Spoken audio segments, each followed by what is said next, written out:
मित्रांनो नमस्कार, मी करण आपलं सगळ्यांचं माझ्या चॅनलवर स्वागत आहे.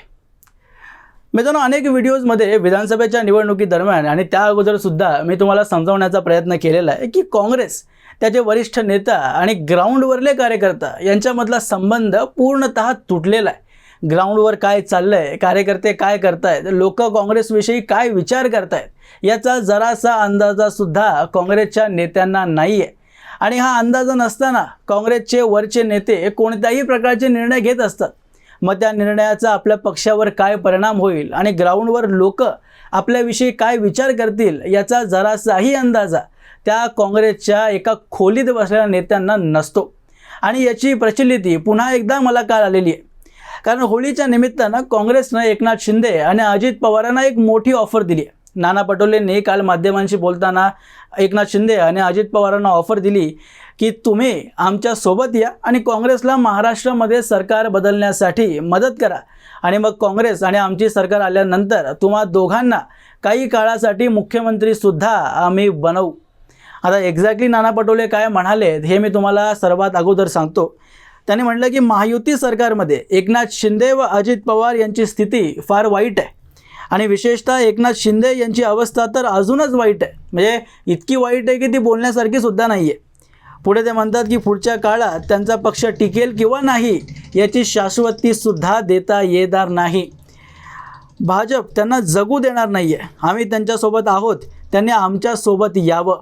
आणि काँग्रेस हा राष्ट्रीय पक्ष आहे आणि त्यांची काळजी कशी घ्यायची हे आम्हाला माहिती आहे आणि त्यांची काळजी आम्ही नक्कीच घेऊ आणि दोघांनासुद्धा सरकार बदलल्यानंतर मुख्यमंत्री बनवू असं वचन नाना पटोलेंनी दिलेलं आहे.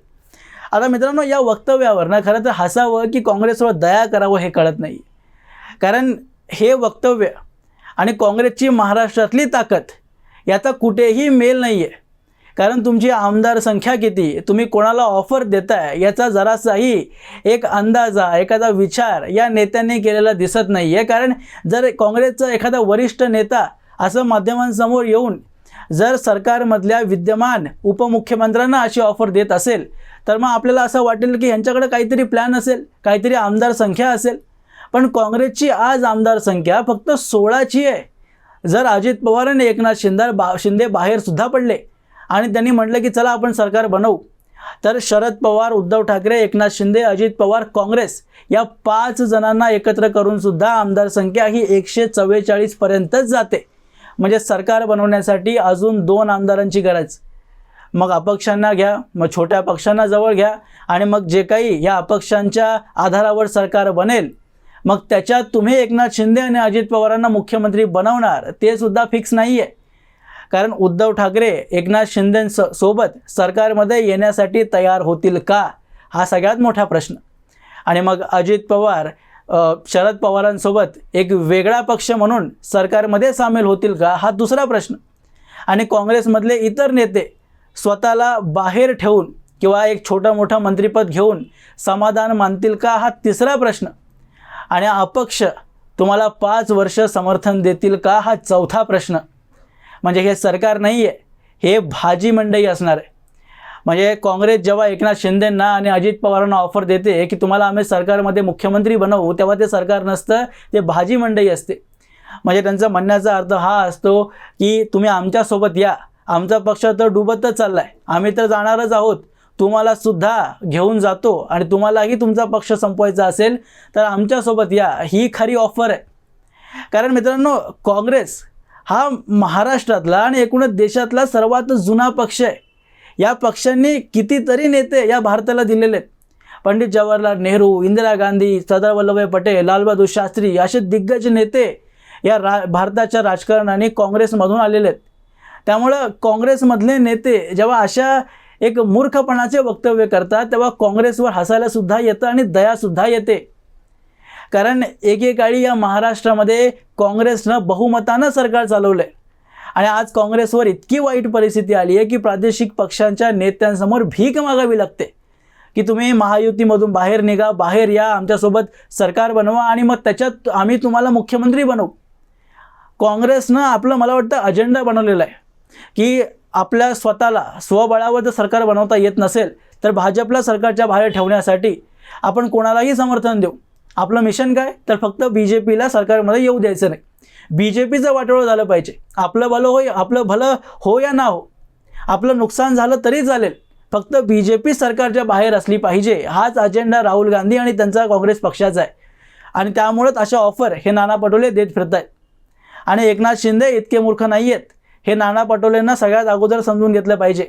उद्धव ठाकरेंना मुख्यमंत्री व्हायचं होतं, कुठल्याही परिस्थितीत त्यांचा पक्ष बुडाला तरी त्यांना चालत होतं, पण एकनाथ शिंदे इतके मूर्ख नाही आहेत. कारण जर त्यांना मुख्यमंत्री व्हायचं असतं, एखाद्या मंत्रिपदाची लालसा असती, तर ते त्यांना उद्धव ठाकरे यांच्यासोबत सुद्धा भेटलं असतं आणि मंत्रिपद त्यांना भेटलं होतं की. फक्त जर त्यांनी उद्धव ठाकरेंना जाऊन म्हटलं असतं की माझ्याकडे एवढ्या आमदारांचं समर्थन आहे, जर तुम्ही मला मुख्यमंत्री केलं नाहीत तर मी पक्ष फोडीन, तर त्या क्षणी इच्छा नसताना सुद्धा उद्धव ठाकरेंना एकनाथ शिंदेंना मुख्यमंत्री बनवावं लागलं असतं. एकनाथ शिंदेंनी पक्ष का फोडला, कारण की महाविकास आघाडीची जी विचारधारा होती, जी विकृत मानसिकता होती, त्याच्यापासून शिवसेनेला बाजूला करायचं होतं. शिवसेना या पक्षाला, या विचारधारेला, बाळासाहेबांचे जे विचार होते त्याला वाचवायचं होतं शिंदेंना. त्याच्यामुळे त्यांनी पक्ष फोडला आणि BJP सोबत युती केली. त्यामुळे या अशा ऑफर देऊन एकनाथ शिंदेंना तुम्ही उद्धव ठाकरे समजू नका की तुम्ही लालूच दाखवली की लगेच एकनाथ शिंदे तुमच्या मागं भरकटत येतील की चला मला मुख्यमंत्री व्हायचं आहे. मी मानतो की एकनाथ शिंदे थोडेसे दुःखी आहेत आणि कोणत्याही व्यक्तीला दुःख होणं साहजिक आहे की एखादा मोठ्या पदावरून त्याला खाली उतरवलं गेलं आहे आणि त्याच्या नावावर जेव्हा निवडणूक लढवली जाते. आता मी म्हणणार नाही आहे की संपूर्णतः एकनाथ शिंदेमुळेच जी महायुतीची सरकार आहे ती निवडून आली आहे, ह्याच्यात सगळ्याच नेत्यांचा श्रेय आणि सगळ्यात मोठा देवेंद्र फडणवीसांचा आहे. पण एकनाथ शिंदेंना असं वाटणं साहजिक आहे की माझ्या चेहऱ्यावर निवडणूक लढवली गेली होती तर मुख्यमंत्रीसुद्धा मलाच केलं पाहिजे होतं. पण आमदारांचं संख्याबळ हे BJPकडे आहे आणि BJP सोबत जाण्यातच शिवसेनेचं भलं आहे. स्थिर सरकारमध्ये छोटंसं मंत्रिपद घेणं चांगलं असतं. एखाद्या छोट्या अपक्षांच्या आधारावर जर सरकार आधारलेलं आहे आणि त्या सरकारमध्ये तुम्ही मुख्यमंत्री जरी असाल तर त्यापेक्षा दुर्दैवी आणि कठीण गोष्ट कुठलीही असू शकत नाही. आणि ही गोष्ट एकनाथ शिंदेंसारखा चाणाक्ष राजनेता चांगल्या प्रकारे जाणतो आणि त्यामुळं अशा ऑफर देऊन काहीही उपयोग होणार नाही.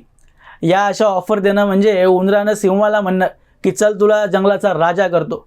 अरे सिंह तर जंगलाचा राजा आहेच. उंदराला अशा डरकाळ्या फोडायची गरज नाही. उंदराला उंदीरच राहिलं पाहिजे. आणि जेव्हा उंदीर सिंह होण्याचा प्रयत्न करतो तेव्हा महाविकास आघाडीची जी परिस्थिती झाली आणि त्याच्यानंतर काँग्रेस, राष्ट्रवादी काँग्रेस, शरदचंद्र पवार आणि उद्धव ठाकरे यांच्या पक्षांची जी परिस्थिती झाली आहे ती पुन्हा होऊ शकते जर असा प्रयोग त्यांनी करण्याचा प्रयत्न केला. आणि जनतेने हेच त्यांना विधानसभेच्या निवडणुकीत सांगितलेलं आहे. जर अजूनही पटत नसेल तर करून पहा अजून एकदा. दुसऱ्यांदा जे दुसरे 16 आमदार आलेत ना ते सुद्धा येणार नाहीत जर हा प्रयोग पुन्हा एकदा करण्याचा निर्धार तुम्ही घेतला तर. अजून मित्रांनो, याबद्दलची तुमची मतं मला कमेंट बॉक्समध्ये जरूर सांगा आणि असेच माहितीपूर्ण व्हिडिओज पाहण्यासाठी माझ्या चॅनलला अवश्य सबस्क्राईब करा. भेटूया पुढच्या व्हिडिओमध्ये. तोपर्यंत जय हिंद.